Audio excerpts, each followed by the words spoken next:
ሰላም አለይኩም ወራህመቱላህ ወበረካቱ። ውድና የተከበራችሁ የወሄ ቤተሰቦች እንዴት ዋላችሁልኝ? እንዴት አረፈዳችሁ? ከኔ ጋር ሁሉ ሰላም አልሐምዱሊላህ። ለዚህ ሰዓት ደርሻለሁ።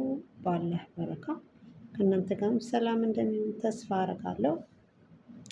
እንዴት ናችሁልኝ? ሰላም ናችሁ? አለሁ እኔ ደህና ነኝ አልሐምዱሊላህ። እንግዲህ እየጠፋው ነው፣ ምንም ማድረግ አልችልም። መብት የለንም። እንግዲህ ያው የማዳም ቅመሞች ታውቃላችሁ፣ ዋይፋችን ተበላሽተዋል ማለት ሌላ ክፍል ቀይረን አላስተካከሉልንም። እኛ ራሱ ቤተሰብ ልናናግር በቃ ቃሳ ቃሳ እያልን ነው የምናናግረው። የለውም እላቸዋለሁ።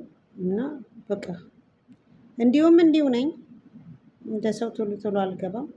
እንዲሁም እንዲሁ ነሽ እንኳን ዘንቦብሽ የሚል ተረት አለ አይደል? እና እላችኋለሁ መጣሁላችሁ። እና እኔ የምለው ሰሞኑ ደግሞ አቅጣጫዎች ተቀይረዋል እላችኋለሁ። በአዲስ ሙድ እየመጡ ነው ዩቱበሮች። በቃ ድግም ተሰራብህ አበደ ምናምን በብዙዎቹ እያያችሁ ነው። ትንሱ ጋር ስትሄዱ ትንሱ እናትዮ በቀለበት አሰራችብኝ። ያው አዝማሚያው እንደዛው ነው፣ እናትዮ ጋር ስለነበረ ቀለበቱ ማለት ነው። በቅድሚያ ግን ለዚህ ቻናል አዲስ የሆናችሁ ላይክ፣ ሰብስክራይብ እያደረጋችሁ ቤተሰብ ሁኑ፣ ተቀላቀሉ፣ አበረታቱ። በመቀጠል ደግሞ ያው ዘረዝረላችኋለሁ። እንግዲህ በመጀመሪያ ትንሱ ያላዛር የእናቱ ልጅ ባለቤት እናትየው ቀለበቱን ወስዳባት ነበር አይደል? ቀለበቱን መለሰችው ከአላዛር ከተስማሙ። ከዛ እጄ ላይ አላረገውም አለች። ያው መጀመሪያ አንድ ነገር በእርግጥ ያው ምድር ላይ ሴጣን ምድር ላይ ብዙዎችን እንዲፈትን ተልኳል። ግን ያው በእምነትሽ ጠንካራ ከሆንሽ በቃ ፈጣሪሽን ከያሽ ይሄ ነገር ይገልሻል ጠጪው ብትባይ አንቺ የእምነትሽን ጥንካሬ ካለ ብትጠጪው ፈጣሪሽን ካመንሽ ምንም ነገር አያደርግሽም ለማለት እፈልጋለሁ ማለት ነው። ግን ውስጣችን የሆነ ውስዋስ ነገር መጥፎ ነገር እያሰብን ከሆነ ግን ሊፈታተንን ይችላል። ስለዚህ ያው የሰው ልጅ በምድር ላይ ሊፈተን ነው የመጣው። ፈተናውን ደግሞ ከእግዚአብሔር ወይ ከአላህ በታች ራሱን ይጠብቃል ማለት ነው። ስለዚህ ግን ዩቱበሮች ሰሞኑ በዚህ ነው የተነሱት ለማለት ነው። እና ትንሱ ያው እጄን አሞኛል ምናምን እያለች ያው በቀደም ተኝታ የሆነችውን ነገር አላዛር ቀርጾ ለቆታል፣ አይተናል። ፈጣሪ ይጠብቅሽ እንግዲህ የእውነት ከሆነ ማለት ነው። ሲቀጥል ደግሞ በሩታ ጉዳይ መጣ። ያው ቪዲዮ ሰርቼ ነበር አልወርድ ስላለኝ ነው እንጂ በቀደም ሰርቼ ነበር። እና ያው ምናልባት እንትና ታሜተና ተመስገን ተመስገን ነው ማን ነው? ተመስገን ነው ታምራት ነው ማን ነው የሚለውን ተናግረዋል በአብርሽ ጉዳይ ማለት ነው። ምናልባት አብርሃም ያለውን ነገር ሁሉ በቃ ስላየው ሁኔታዎቹ ገብቶት ፈጣሪ ልቦና ሰጥቶት ምን እየሆንኩ ነው ብሎ ቆም ብሎ አስቦበት ስህተት ውስጥ ነኝ ያለሁት ከስህተት መውጣት አለብኝ ብሎ በቀጥታ ከወጣ ሰዎች ሊተቹት ይሆናል። ሰዎች ሊተቹት፣ ኦዲየንሶች ሊተቹት፣ ተመልካች ሊተቹት ይሆናል። ሄርሜላም እንዴት ብላ ልትታመም ትችላለች? አሁንም ታማለች ማለት ነው። ስለዚህ በምን አይነት ሲስተም ማውጣት አለበት? በእንደዚህ አይነት ሲስተም ማውጣት አለበት። ሰዎችን አወዛግቦ ነገሮችን አራርስ እንትን ብሎ ከሩታ ጋር መሆን አለብኝ ብሎ አውቆ ያደረገው ነገር ነው እንጂ ለምን መሀል ላይ ማለት ነው የሆነ አብርሽ የሆነ ማለት ምንድነው ምን ልበላችሁ በቃ የሆነ ቀዝቀዝ የማለት ሁኔታዎች ነው እንጂ ያሳየው እኮ እንጂ አብርሃም ትክክለኛ ነገር እየተናገረ ነው ያለሁት። ምን ሆናችሁ ነው እንዲህ የምትሆኑት? ሁላችሁም እየመጣችሁ እኔ እንደ በሽተኛ የምታዩኝ፣ እኔ ጤነኛ ነኝ ምንም አልሆንኩም እግዚአብሔር ይመስገን እያለ ነው። እንዳለውም እንትና አንድ ሰው በእንትን ከተነካ ይሄ ማን ነው የሆነ ግር ይልበታል አይደል? ማን ነው? ምን ፈልጎ ነው? ምን ሆኖ ነው የመጣው? ምን አለ ምናምን ይላል። እሱ ስማቸውን እየጠራ እህቴ እኔ ምንም አልሆንኩም፣ ወንድሜ ምንም አልሆንኩም፣ ደህና ነኝ ከልጄ ጋር ከሚስቴ ጋር ነው ያለሁት። ጓደኞቹን ሁሉ እየጠራ በስማቸው በቃ እኔ ኤርሜላን አውቅሻለሁ። አዎ ያ የተሳሳተ ህይወት ነበረ እያሳለፍን የነበር ነው። ስህተት ውስጥ ነበርኩኝ። ከስህተት ደግሞ ወጣሁኝ። ከስህተት ወጣሁኝ አላት። በቃ ትላንትና የማደርገው ነገር ስህተት ነበረ። አሁን ደግሞ አስቤ አልሜ ከስህተት ወጥቼ ከሚስቴ ጋር ከልጄ ጋር ነው ያለሁት። እኔ በጣም ደስተኛ ነኝ።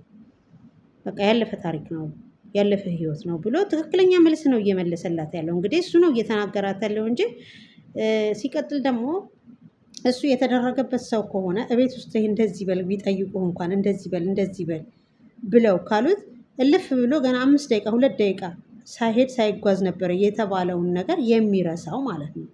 የተባለውን ነገር የሚረሳው ስለዚህ በሙሉ ጤነኝነት በሙሉ ደህንነቱ ስላለ ነው እንደዛ የሚለው።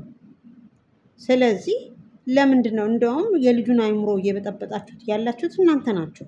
ቤተሰብ በዙሪያው ያላችሁ ጓደኞቹ ለምን እሱ ጤነኛ ነው። በቃ ትናንት 2 ዓመት ነው ከአመት ምናምን በላይ ያሳለፈውን ውከት ያሳለፈውን ረብሻ ያሳለፈውን ጭንቀት ተረጋግቶ አሁን ከሚስቱ ጋር ከልጁ ጋር እያሳለፈ ነው ያለው። ከሚስቱ ጋር ከልጁ ጋር እያሳለፈ ነው ያለው በተረጋጋ መንፈስ ማለት ነው። በተረጋጋ መንፈስ እያሳለፈ ነው ያለው። ግን እየመጣችሁ ምን ሆነሃል?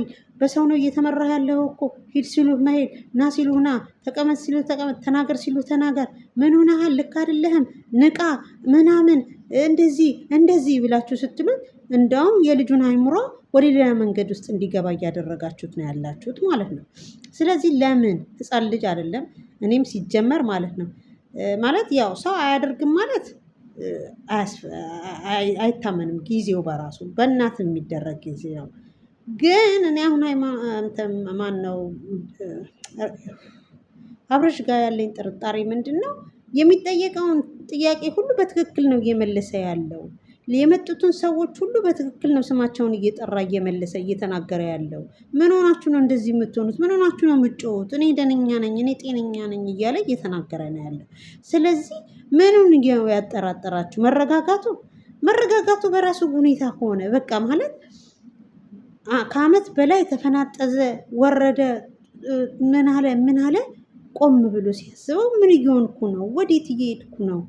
እኔ የሌለብኝን ከቤተሰባችን ከዘራችን የሌለብኝን ሚስቴ ከማርገዟ በንጹህነቷ ብቸኛ ሆና ያገኘኋት የመጀመሪያ ፍቅረኛዋ እኔ ይሄን ሁሉ ነገር ለእኔ መስዋዕት ስትሆን ለእኔ እዚህ ጋር መድረሴ ከፈጣሪ በታች እሷና እኔ ነን። ለምን ልጄን አርግዛም ወልዳም ለምን ትሰቃያለች? እንዴት? በቃ እኔ ተሳስቻለሁ አጥፍቻለሁ ብሎ የሰራው ስራ ያጠፋው ጥፋት ጭንቅላቱን ወቅሶት ከሆነ ዝም ያለ ከሆነስ በቃ ቀዝቃዛ ሰው ከሆነስ ለምን ሆነ ነው? ለምን እውከት አልፈጠረም ነው? ለምን አልተጫጫሁም ነው? እኔ በጣም ነው ግራ እየገባኝ ያለው። ሲቀጥል ወንድሙ የእናቱ ልጅ አለ። እንዴት ነው ኤፍሬም እዛ ጋር እያለ ከሩታ ተሻርጎ ለወንድሙ ለእናቱ ልጅ ለማይተካው ለወንድሙ የሆነ ነገር የሚያደርግበት? እንዴ ቆም ብላችሁ አስቡ እንጂ ወገን። ስለዚህ እውነቱን ፈጣሪ ማውጣቱ አይቀርም አንድ ቀን ማለት ነው። ስለዚህ እኔ በበኩሌ አብርሃም ላይ ምንም ነገር የተደረገ ነገር የለም። የሰውን እንትን ለመስረቅ ማለት የነበረበትን ስህተት ለማጥፋት ነው። ኤርሜላን በቀጥታ አልፈልግሽም ብሎ ከሄደ በጣም ብዙ ነገር እንትን ስለሚለው በእንደዚህ አይነት ሁኔታ ውስጥ ሆኖ መለያየት ስለሚፈልግ ነው እያደረገ ያለው እንጂ ድራማው ነው እንጂ ሩታ ምንም ነገር አታረግበትም ብዬ ነው የማምነው። እኔ እንጃ እንግዲህ ፈጣሪ ነው ከኛ በላይ ያለው የሚያውቀው ደግሞ ፈጣሪ ነው። በመቀጠል ደግሞ ማነው አሚር የሚባለው መጥቷል። ደግሞ አሚር የሚባለው ቤቲ ማነው ማን ነበረ ባካችሁ? ይሄ እንትና ሙቤ እሱ ጋር ገባት። አሚር አበደ ተላክፎታል ይባላል። ቁርአን ቤት እንውሰደው ይባላል። እሱ እውነት እዛ ግን ጫካ ውስጥ እያደረ ነው?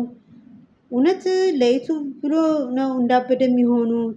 እኔ ብቻ ግራ እየገባኝ ነገር ያለው በቃ ሁሉም እየተነሳ አይ ድራማ ነው እያቀረብንላችሁ ያለው ሰዎች በዚህ ምን አይነት አስተያየት ትሰጡናላችሁ ብለን ነው ወይ አይ ትክክለኛ ህይወት ታሪክ ነው እውነት ነው ወይ የሚለውን ነገር ብታቀርቡልን በጣም ወይ እንማርበታለን ወይ እንማረርበታለን።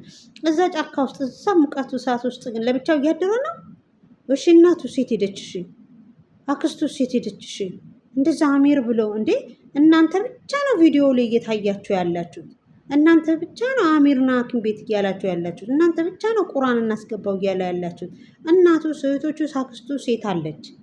እነሱ የት አሉ? ለምንድን ነው የማይፈልጉት? ለምንድን ነው የማያስይዙት? ለምንድን ነው በሰው ና ብለው የማያስይዙት? እኔ ራሴ ግራ የገባኝ ቢኖር እሱና እሱ ብቻ ነው። እሱና እሱ ብቻ ነው። ለምን እንዴ?